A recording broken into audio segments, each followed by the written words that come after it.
বোর্ডে একটা অঙ্ক লেখা আছে log 2 to the power √6 plus log 2 to the power √2/3, অর্থাৎ রুটের ভিতরে 2/3 আছে। তো এটাকে আমরা এটার যোগফল ইকুয়াল টু হোয়াট, মানে কত হবে? অপশন দেওয়া ছিল 0, 2, 1, 3। আমি রাইট অ্যান্সার তো দাগায় রাখছি 1, কিন্তু 1 কিভাবে হবে আসলে সেটা দেখি। আমরা জানি যে লগ, এখানে একটা সূত্র আছে log a to the power m n equal to, লগটাকে ভেঙে এইভাবে লেখা যায় log a to the power m plus log a to the power n।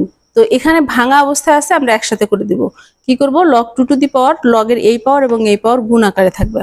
তো গুণ হলে কি হয় যে √6 আছে, √6 কে আমরা ভেঙে লিখতে পারি √3 গুণন √2, এবং এটাকে লিখতে পারি √2/√3। তো এখান থেকে √3 কাটা যায়, আর √2 গুণ করলে হয় 2।